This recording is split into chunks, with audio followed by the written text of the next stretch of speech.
اس قسم کے جتنے لوگ مارکیٹ میں ہیں ان کی باتوں میں ان کے سوالات کا جواب موجود ہوتا ہے. ان کی ایک ہی کلپ میں کئی متضاد باتیں سامنے آ رہی ہوتی ہیں. ایک ہی کلپ میں ایک طرف یہ ہوگا, دوسری طرف مثال کے طور پر انہوں نے ایک بات کی ہے کہ حرم میں 400 سال تک 4 مصلے رہے ہیں, حنفی, مالکی, شافعی, حنبلی. 4 قسم کے ائمہ ہوتے تھے جو نمازیں پڑھاتے تھے, حنفی, مالکی, شافعی, حنبلی. تو دیکھو یہ اجماع تھا, غلط چیز پر اجماع ہو گیا, اور پھر اللہ کا شکر ہے اب یوٹیوب کا دور ہے تو یہ ختم ہو گیا. ایک سوال میں پوچھتا ہوں ان حضرات سے کہ 400 سال تک حرم میں اہل سنت والجماعت کو نمائندگی ملی ہے, چاروں مسلک کو, حنفیوں کو بھی, مالکیوں کو بھی, شافیوں کو بھی, حنبلیوں کو بھی. آپ کہاں تھے اس وقت؟ نہیں یاری بات میرا خیال ہے آپ کا وجود ہی نہیں تھا, تبھی آپ کو نمائندگی نہ ملی, نہ آپ نے 400 سال کو یہ احتجاج کیا کہ ہم بھی تو ہیں. شیعہ حضرات نے احتجاج کیا تاریخی کتابوں میں, انہوں نے کہا 5واں ہمارا بھی ہونا چاہیے, مگر ان کو نئی نمائندگی ملی.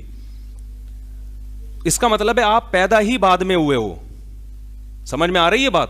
یہ تو آپ نے خود اعتراف کر لیا کہ ہم تھے ہی نہیں اس وقت. دوسری بات یہ کہ 4 مصلے اگر حرم میں ہیں یہ غلط ہوا ہے, تو اس کی کیا دلیل ہے کہ اس غلط پر اس وقت احتجاج نہیں کیا علماء نے؟ یہ کیسے آپ کہہ سکتے ہو کہ اس غلط کو سب نے درست مان لیا تھا؟ آج بھی حرم میں بعض مسائل ایسے ہیں جس پہ ہمیں اختلاف ہے اس سے, تبھی ہم کہتے ہیں حرم میں ہو تو رہا ہے مگر وہ اجماع امت نہیں ہے.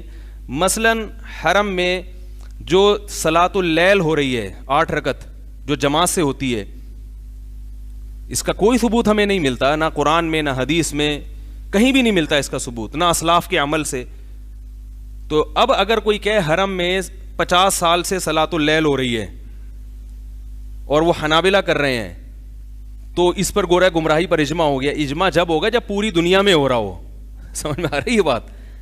پوری دنیا میں کیا 4 مصلے رکھے ہوئے تھے ہر مسجد میں؟ صرف حرم میں تھا یہ, اور اس کی وجہ کیا تھی وہ بھی میں آپ کو انشاءاللہ بتاؤں گا. تو اس پر اجماع نہیں ہوا تھا. یہی وجہ ہے کہ اس کو ختم بھی کس نے کیا ہے؟ حنابلہ نے ختم کیا اس کو. سعودی حکومت میں حنبلی علماء نے ختم کیا ہے. آپ نے وہ ختم کرنے کا کام بھی, آپ یہ کارنامہ بھی آپ نے انجام نہیں دیا, اور حنابلہ نے ختم کیا, اور شوافع, مالکی اور حنفیوں نے ان کی تائید کی ہے. کسی حنفی نے, کسی مالکی, کسی شافی نے اس کے خلاف احتجاج نہیں کیا. تو اگر ایک کام غلط ہوا تو اس کو صحیح بھی کس نے کیا ہے؟ وہ بھی ان 4 نے کیا ہے. اس کے صحیح کرنے میں بھی آپ کا کوئی کردار نہیں, اور اس وقت بھی 5واں مصلی ڈالنے میں بھی آپ کا کوئی کردار کیا, آپ کی کوئی اپلیکیشن بھی نہیں آئی, کیونکہ آپ تھے ہی نہیں. سمجھ میں آ رہی ہے بات کہ نہیں آ رہی؟ پھر انہوں نے یہ سوال کیا, ان کے اس کی کلپ میں ہی سارے جوابات موجود ہوتے ہیں. پھر یہ انہوں نے محترم نے ایک سوال یہ کیا ہے کہ یہ 4 ایک دوسرے کو غلط, ایک دوسرے کے پیچھے نماز نہیں پڑھتے تھے, 4 ایک دوسرے کو غلط سمجھتے تھے, اسی وجہ سے انہوں نے 4 مصلے بنائے. اصل میں یہ 4 ایک دوسرے کو برحق سمجھتے تھے, اس لیے ان سب نے سب کو حرم میں نمائندگی دی ہے. بہت مشکل ہے. سمجھ میں آ رہی ہے بات؟ یہ میرا تقیہ کلام ہے. بہت مشکلیں آ رہی ہے, نہیں آ رہی ہے, اس کو پکڑ کے نہ بیٹھ جائے کریں. 4 مصلے اسی وجہ سے تھے کہ بھئی 4 برحق ہیں, تو حرم چونکہ مسلمانوں کا مرکز ہے تو 4 کی نمائندگی ہونی چاہیے. تو پتہ چلا 400 سال سے امت یہ سمجھ رہی تھی کہ یہ 4 کیا ہیں؟ برحق ہیں, ان 4 کو نمائندگی ملنی چاہیے. اس کے بعد حنابلہ نے اس کو ختم کیا, اور علماء ہی کے کہنے پر, انہی علماء کے کہنے پر کہ اس سے امت میں کیا پھیل رہا ہے؟ تفرقہ پھیل رہا ہے, اس کو ختم کر دو. تو حنابلہ نے ختم کیا. اب نمائندگی بھی انہی میں سے ایک کے پاس ہے, جس کے پاس ہے ان کو کیا کہا جاتا ہے؟ حنبلی. حرمین کے علماء کی تحریریں میں نے خود اپنی آنکھوں سے پڑھی ہیں کہ ہم فقہ حنبلی کو فالو کرتے ہیں. سمجھ میں آ رہی ہے بات؟ اب بھی ہمارے ہی پاس ہے وہ مصلی.